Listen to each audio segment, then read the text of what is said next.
Hello, buddy. Welcome back to Tin Man's Court Channel. I'm your host, Jeffrey Tin Man Taylor. Today, I'll be reacting to my third and final scary storyteller channel for you all, and this one's Night Time Spooks. And the video that I'll be watching is 3 True Deep Woods Horror Stories of Rain Sounds. So without further ado, I'm going to turn these lights off, move the camera up here for you guys, and let's get this reaction on the road and in the bag, shall we? Okay, here we go. A couple of years ago, I lived in an apartment complex that was next to a large woods. Okay. Sometimes I would jog through the woods, but one day I wanted to explore it and go really deep into it. The woods itself went back several miles, and the farther back you got, the more dense it became. Yeah, to be honest with you, I'd be kind of creeped out if it was woods near an apartment, because you never know if some crazy psycho might be lurking in there and hiding, waiting for somebody to jog or walk into the deeper part of the woods, because then nobody would hear if they were robbed or attacked and deleted from this earth real quick. So this person better be careful and be ready to run if necessary. But anyway, let's continue with the story and see what happens next. The running paths only went about a mile into the woods, but to get past it, you would have to go off of the trail. So one day, I went to the farthest location of the running trail, and then went off the path and into the woods. I walked through some trees and tall grass, and eventually got into just dense trees with dirt on the ground and some plants and branches on the ground all over the place. For sure. It was a nice woods, and I kept walking for about 15 minutes to get deeper and deeper. I was a little worried I would get lost, but I had my phone on me so I could use it for general direction.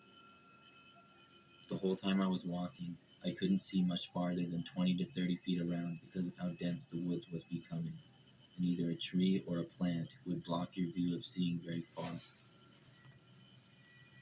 I was enjoying being out there because I consider myself an outdoors person, but around 5 minutes later, I walked around the corner of a large tree to a little opening in the woods. The opening was about 30 or 40 feet long.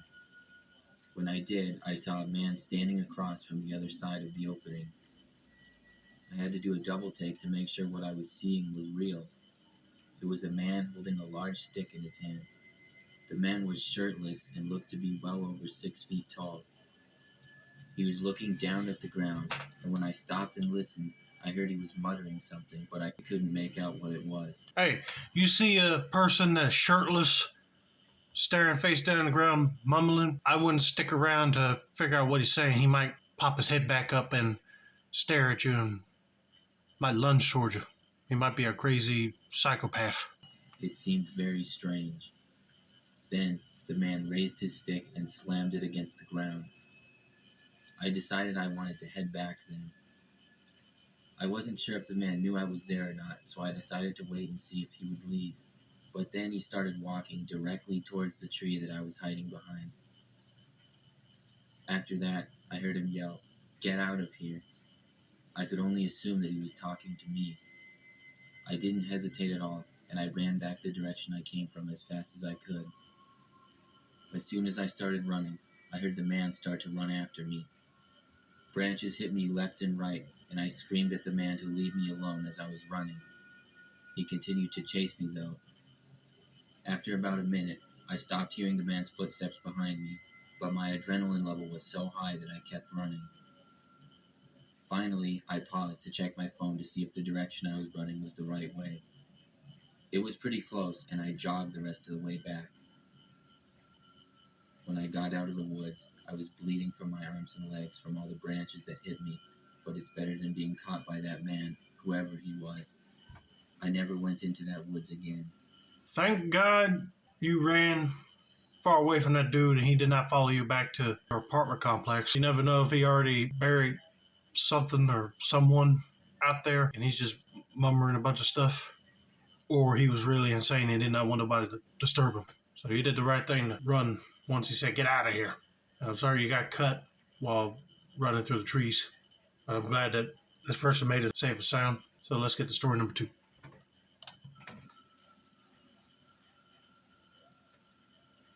When I was a kid, my family had this cabin up north that we would go to several times a year. Well, that's awesome. During the summer.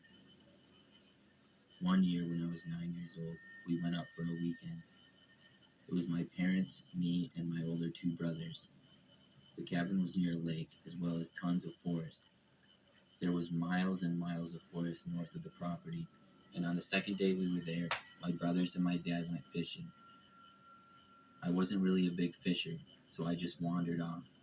Oh, come on, fishing would be fun. But if you wander off from your brothers and dad, you could either get lost or an animal might come out of the woods and attack you.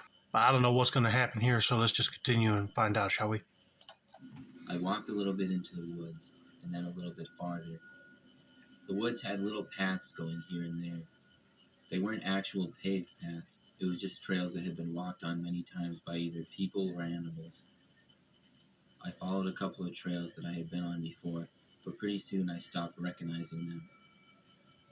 I'm not sure why I kept going, but I was a kid and I don't remember what I was thinking at the time. I followed a couple of trails for about 10 minutes. I was just about to turn around and head back when I heard something. It was the noise of a stick being snapped in half. I looked to the direction which it came from, but when I did, I didn't see anything at all, just trees. I kept watching that area. I knew I had heard something, probably an animal is what I was thinking. I stared at the spot for about 30 seconds, hoping to see a deer or something like that. But then I saw someone step out from behind a large tree. It wasn't a deer, and it wasn't a man either. It was a large brown furry creature walking on 2 feet, but it was definitely not a bear. Holy Julito. Probably staring at a Bigfoot. If it's a friendly one, he won't bother you, but if he's one mean son of a gun, you better start running. Quick. It looked just like a Sasquatch to me. The forest our cabin was at had some local rumors about having Sasquatch, but I never believed them and always laughed it off. It was about 50 feet away from me if I had to guess, and it looked to be very tall. Then it walked behind another tree and didn't look at me at all. I was terrified at what I had seen and ran back the way I came as fast as I could. I ran for about 10 minutes, which felt like a lot longer, but I couldn't find my way back, so I started shouting for my father and my brothers and kept walking in the direction I thought they were in. Before long, they started yelling back, and they were eventually able to find me after about 5 minutes. When I told them what I had seen, we went back to the spot, but of course we didn't see anything. For the next few days, I tried to convince my family of what I saw, but they all seemed to think that it was just a bear. To this day, I don't know how to explain it, but I know what I saw. It seems like your parents are those type of people that have to be there to see it, to believe it. They probably thought all that Sasquatch stuff was probably bogus too. But hey, I believe you. Why would you think a bear would be walking on its hind legs? They can't do that for long. They have to get back down on all fours. But I'd be telling the dad to go look down there and see if you find any big footprints. Take a picture of it before it gets washed out by the rain. And they believe you from that, that's good. But that is cool. He got to see one during the trip.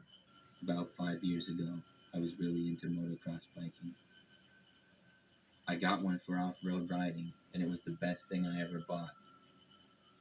I lived by some great land for riding, and me and my friends would often ride for hours on end, sometimes through the trails in nearby woods.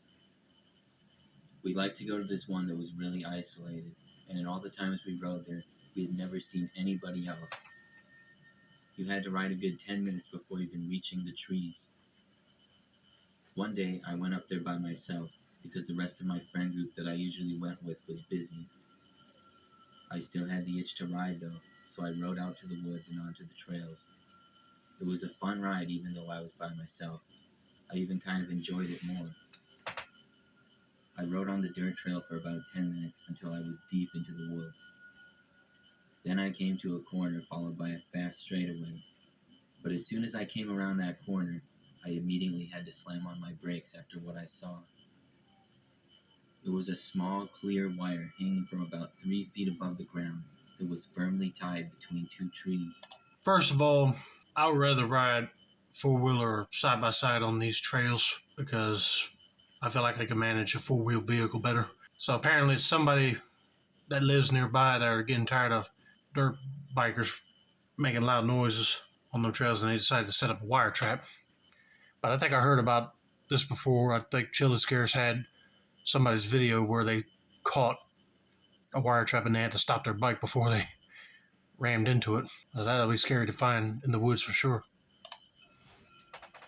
I slid to a stop and fell off my bike just in front of it. I was fine, but if I hadn't seen it coming around the corner, I would have hit it at full speed and flew into the woods. I had heard of these things happening before, and it was clearly a trap so that I would fall off my bike. I reached and cut the wire off the trees with my pocket knife. I wondered who put the wire there, so I looked around. I didn't think anybody had even been in these woods other than us. Then I heard a man's voice yelling from the distance. He was yelling curse words at me. I looked around to see where he was, but I couldn't find him. I asked who was there.